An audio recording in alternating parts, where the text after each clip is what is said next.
Welcome to SOCRadar's AI-powered podcast, Top 10 Phishing Attacks of 2024.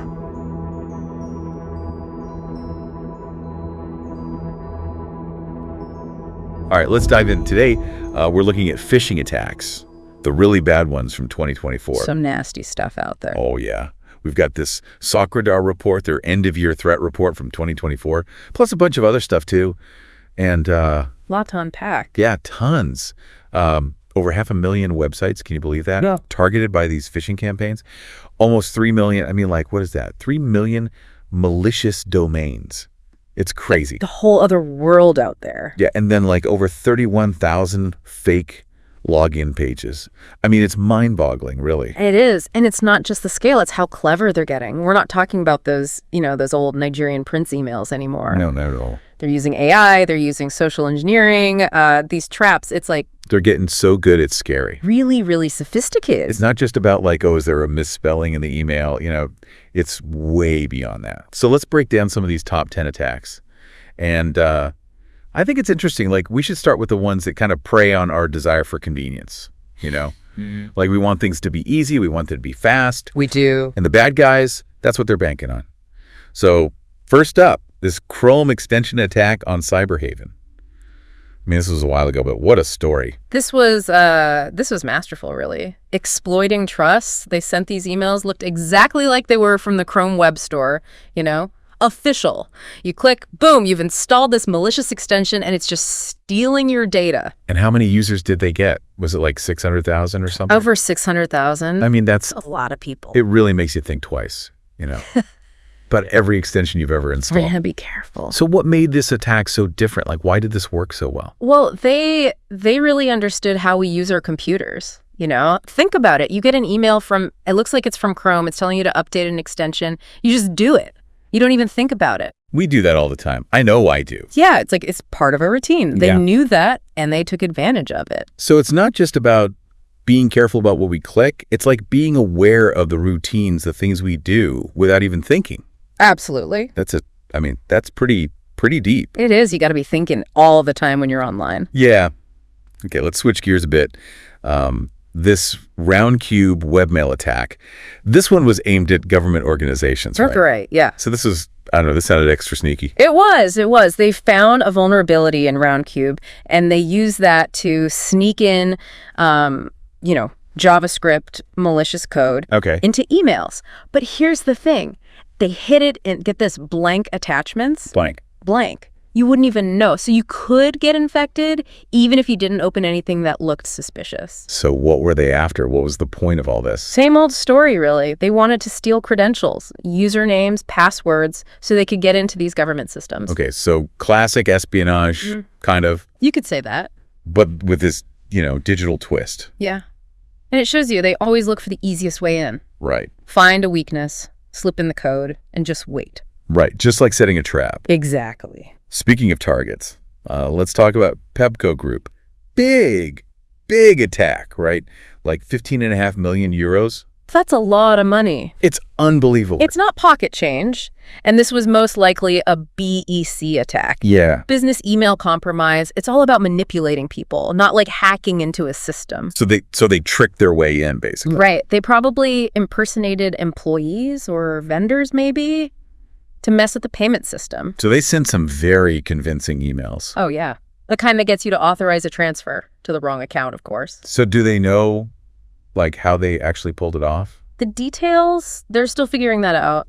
But a lot of experts are thinking they used AI to make those emails. Wow. AI-generated emails. That's like something out of a movie. It is. It's getting harder and harder to tell what's real and what's not. So what do we do? It feels like we're fighting a losing battle sometimes. We have to learn. We have to understand how these attacks work. And for companies, they got to train their people, especially anyone who deals with money. So security awareness training, it's not just a nice to have, it's like essential now. Absolutely.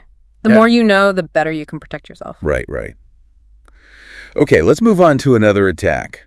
This one's all about trust, but trust in social connections. This group called Star Blizzard, they're Russian, right? State-sponsored. They usually go after big names, government, diplomats, that kind of thing. I see. But, and this is interesting, they've switched to WhatsApp now. Really? Yeah. WhatsApp, I always thought that was pretty secure. Well, no platform is perfect. They're using QR codes, but malicious ones, to hack into accounts. So you're saying they can take over your WhatsApp just by getting you to scan a code? Pretty much. They send these emails that look like they're from, like, U.S. officials talking about, helping Ukraine. So you think you're doing something good, helping out. Right, donating maybe, joining a group, and then bam, they're in. They've got your account, they've got your contacts. It's scary stuff. It's a good reminder to be careful with those QR codes. Always double check where they came from, who sent them. Okay, moving on to another attack that plays on our trust. This time, it's disguised as something we all dread, a bank payment notification. Oh yeah, those are nasty. They send these emails, they look exactly like they're from your bank, telling you about a payment you supposedly made. That would get me to click, for sure, especially if I was worried about fraud. They know that, and that's how they get you. There's an attachment, looks like a receipt maybe, but you open that, you're in trouble. So even if you have good security software? Doesn't matter. This thing, it's a loader. It gets past the antivirus, downloads this malware called Agent Tesla, and that's a keylogger. It records everything you type, passwords, credit card numbers, everything. So they don't even need you to enter that stuff on a fake website? Nope. It's all happening in the background. You never know. That's creepy. It's like someone's looking over your shoulder all the time. It is. They're getting really good at evading security. Okay, let's talk about a specific group of attackers. North Korean hackers. What are they up to these days? Well, they're usually after very specific people. Anyone involved in foreign policy, nuclear stuff, anything to do with the U.S. and South Korea. So like a pretty narrow focus. They're not interested in just anyone. They're looking for information, or they're trying to manipulate people, influence them. Yeah. And they're good at it. They use this thing called DMARC. It's supposed to prevent email spoofing, where they make it look like an email is from someone else. Right. But if DMARC's not set up right, they can get through. So they can send an email and it looks like it's from, I don't know, like a journalist or someone in the government. Exactly. And they'll play the long game. They'll chat with you for weeks, just normal conversation, building trust. And then they'll ask for something, information, an opinion, something they can use. So it's like manipulation on a whole other level. It is. It is. So how do you even protect yourself from that? Well, organizations, they need to get that DMRC thing set up right, lock it down. Right. And everyone, be suspicious of emails you weren't expecting. Even if it looks like it's from someone you know, check the address, be careful about what you share. Trust but verify, right. Exactly. Good advice for life in general. All right. Ready for something a little different? Deepfakes. I mean, we all know about deepfakes, but are they actually being used in attacks? Oh, yeah. This next case, it's a perfect example. All right, get me with it. UK energy company. Lost almost $250,000. Someone used AI to make a fake voice recording of the CEO, called up this guy, told him to transfer money to Hungary. Sounded just like his boss, so he did it. And he had no idea. Nope. Didn't Right. figure it out until they tried it again. Same scam, but this time with an Austrian phone number. That's when he realized something was fishy. But how do you even defend against that if you can't trust your own ears? You got to have other checks in place. Multi-factor authentication, really good verification processes. You can't just take someone's word for it, even if it sounds just like them. That's pretty scary, actually. It is. It shows you how powerful these deepfakes are. Okay, last one for today, and this is timely, with the Paris Olympics coming up. Tell me about this ticket heist campaign. This has been going on for a while, actually, targeting big events like the Olympics, World Cup, that sort of thing, but they're really ramping it up now. I bet, with Paris coming up. They've got over 700 fake websites. Can you believe that? All selling fake tickets. 700. Wow. How do they even manage that? They're using templates, automated tools. They can churn these websites out really fast. Yeah. And they look good. They use the official logos. You can choose your event, your seats, everything. I can see how people would fall for that. It's exciting. You want to go to the Olympics. You see a good deal. And they don't just go after individuals. They target businesses, too. Yeah. Especially those corporate hospitality packages. They know businesses will spend big money. Smart, but sneaky. So be careful out there. Always buy tickets from the official sources. Don't trust anything that looks too good to be true. Good advice. And on that note, we'll wrap up this part of our deep dive. Back again for more phishing fun. Before we move on, I wanted to circle back to something you mentioned earlier about attackers exploiting our desire for convenience. Oh, yeah, that's huge. That's how they get us. It's like we want everything to be easy, fast, Yeah. seamless. We do. And they know that. It's human nature. But in that rush, we miss things. Yeah. We don't think, we just click. Exactly. We let our guard down. Like with that Chrome extension attack, we were just talking about that. Perfect example. They made it so easy to get infected. So how do we balance that? Like, we want things to be easy, but we also don't want to get hacked. It's tough. You have to be mindful, I guess is the word. Mindful. Yeah, like you're aware of what you're doing online. You're not just clicking on autopilot. You're thinking, is this safe? Is this legit? So pause, think, then click. Exactly. And keep your software updated. Use strong passwords, all that good stuff. Multi-factor authentication, wherever you can get it. All the basics, but so important. The basics are there for a reason. Okay, let's talk about another attack. This one's all about trust, but trust in authority. These progressive web apps, PWAs, basically websites disguised as apps, right? Yeah, they're pretty cool, actually. You get the convenience of an app, but you don't have to download anything. It sounds great. So what's the problem? Well, the bad guys, they've figured out how to use them for phishing. They create these PWAs that look exactly like a banking app, for example. So the logos, the branding, everything. Spot on. And then you enter your login, your password, boom, they've got it. And they can get around the App Store security checks. Yeah, that's the problem. Especially risky for Android users. There's this thing called Web APK technology, and it makes these PWAs look just like they came from the Play Store. So you could be installing something bad, you'd never know. Yep. And it gets worse. These PWAs, they can access a lot of stuff on your phone, your camera, microphone, even your location. So even if you don't give them your banking info, they could still be spying on you. Pretty much. It's scary stuff. So how do we avoid this? How do we know if an app is legit?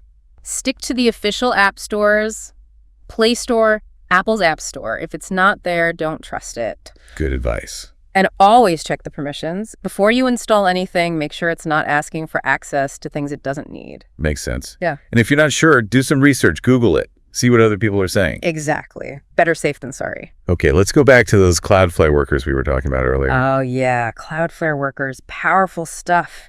But as with anything powerful, it can be used for good or bad. And in this case, it's bad. Like, really bad. They're making phishing attacks that are super hard to block. They're using legitimate infrastructure, so it's hard to tell what's real and what's not. So they're hiding in plain sight. Exactly. They use these techniques, HTML smuggling, transparent phishing. It's very clever. Okay, I need you to break that down for me. What is HTML smuggling? So basically, they hide malicious code inside these HTML files, like a document or a web page. You open it, thinking it's harmless. But there's code hidden in there, and it runs on your computer. And it can bypass the security scanners because it looks like a normal file. Ah, I see. So it's like a Trojan horse. Kind of, yeah. And what makes it really tricky is that the bad code, it doesn't get put together until it's on your computer. So it's like a bomb that gets assembled after it's already inside. That's a good way to put it. And then there's transparent phishing. Okay, what's that? That's where they use Cloudflare workers to create what's called a man-in-the-middle attack. Man in the middle, I've heard that term, but I don't really get it. Okay, so imagine you're sending a letter to a friend. And someone intercepts that letter, reads it, makes a copy, and then sends the copy on to your friend. You never know they were there. Ah, so they're listening in on our conversation. Exactly. And that's what these attacks do, but in the digital world. And Cloudflare workers allows them to do this. Yeah, they can create a proxy server. It sits between you and the real website. So you think you're talking to the bank, but you're actually talking to the attacker. And they capture everything you enter. Usernames, passwords, credit card numbers, the whole lot. It's amazing how they can twist technology like this. It is. It is. That's why we have to be so careful. So, okay, how do we stop this? What can we do about these Cloudflare workers' attacks? For companies, good URL filtering is important. And watching the network traffic, looking for anything suspicious. There's also this thing called RBI, Remote Browser Isolation. RBI, what's that? It's like it creates a virtual browser. So even if you click on a bad link, the malware, it gets trapped in that virtual space. It can't get to your real computer. Ah, so it's you're browsing in a protected bubble. Yeah, that's a good way to think about it. What about for individuals, though? Like, what can I do? Be aware, be cautious. Don't click on links from people you don't know. Or even if you do know them, if something seems off, double check. Don't just click because it looks interesting. Right. And always look at the URL, make sure it's the real website. If it looks weird or unprofessional, don't trust it. And if something seems too good to be true, it probably is. Words to live by. They are. Trust your gut feeling. If something feels wrong, it probably is. Good advice. Okay, we've covered a lot today. What's the big takeaway here? Phishing's not going away. It's only getting worse. But the more we know about it, the better we can protect ourselves. So stay informed, stay vigilant. Exactly. Think before you click. All right, that's it for this part of our deep dive, but we're not done yet. There's more to come. All right, we're back. Final part of our phishing deep dive. We've seen some crazy stuff, haven't we? AI, fake websites, it's wild. Yeah, and it seems like the attackers are always one step ahead. They are, but we can't give up. The more we know, the better we can fight back. Exactly, not just power. So let's talk about another case. This one takes us back to big events, concerts, sports, that kind of thing. Yes, the ticket heist campaign. Classic example of how attackers prey on our desire to be part of something big. So they're exploiting our excitement. Exactly. They know we're going to let our guard down, maybe not think things through as carefully. And with the Paris Olympics coming up, I bet they're going into overdrive. Oh, yeah. They've got, get this, over 700 fake websites up and running, all selling fake tickets. 700? Seriously?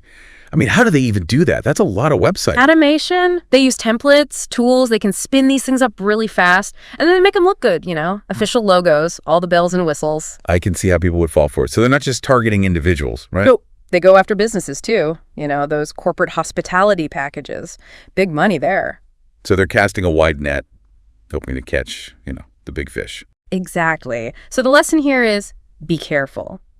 Always buy from the official source. Right. The Olympic organizers, authorized sellers, that sort of thing. Yeah. Don't trust those random websites, especially if they're offering deals that seem too good to be true. Because they usually are. 9 times out of 10. And if you're not sure, do your research, check reviews, make sure they have contact info, that sort of thing. And look for the secure connection, right? The HTTPS. Absolutely. Don't give your information to just anyone. Okay, let's switch gears again. Talk about another attack that's, it's been around for a while, but it's still a big problem. Email spoofing. The classic. But it still works. So what is it exactly? For people who might not know. It's when someone sends you an email and they make it look like it's from someone else, like your bank, your boss, even a friend.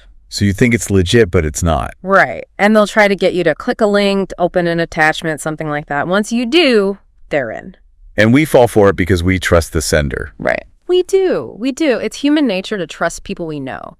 And that's what makes this attack so effective. So how do we protect ourselves? What should we be looking for? First of all, be suspicious of any email you weren't expecting, even if it looks like it's from someone you know. Don't just click without thinking. Right. Look at the sender's address carefully. Check for misspellings, anything that looks off. If you're not sure, contact the sender directly. Ask them if they sent it. Better to be safe than sorry. Absolutely. And for organizations, there are these things called email authentication protocols. SPF, DKIM, DRC. Those are some acronyms. They are. But basically, they help to verify that the sender is who they say they are. Makes it much harder for the bad guys to spoof emails. So it's like a digital signature. Yeah, that's a good way to think about it. All right, well, we've covered a lot in this 3-part deep dive. Lots of scary stuff out there. Any final words of wisdom for our listeners before we wrap up? The threat is real. It's constantly evolving. But we can't let fear paralyze us. We have to be aware. We have to be vigilant. Think before we click. Exactly. And remember, knowledge is power. The more we understand about these attacks, the better we can protect ourselves. Couldn't have said it better myself. Thanks for joining us for this deep dive into the world of phishing. Stay safe out there, everyone. Wake up, the cyber world is calling. Follow the clues of the cyber world.